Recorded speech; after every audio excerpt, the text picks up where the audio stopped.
আমি খুবই গর্বিত ছিলাম যে আমার চরকা জায়গাটা গ্রামে একটি জুনিয়র হাই স্কুল প্রতিষ্ঠিত হয়েছিল।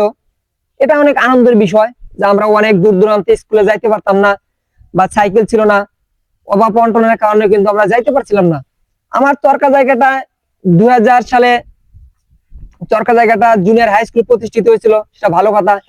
কিন্তু স্কুলের যে বেহাল অবস্থা, যে দশা, এই যে আমার সামনে দেখতে পারতেছেন যে অফিসার চয়েস মদের বোতল, এই প্রতিষ্ঠান না চলার কারণে যে আমাদের বেহাল দশা সৃষ্টি হয়েছে।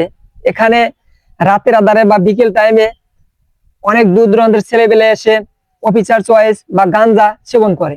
এগুলো দেখে কিন্তু আমার যে চরকা জায়গাটা এলাকার গর্বিত কৃতি সন্তান যারা আছে, তারাও কিন্তু এদের দিকে অনুপ্রেরণা নিয়ে নষ্টের দিকে ধাবিত হচ্ছে।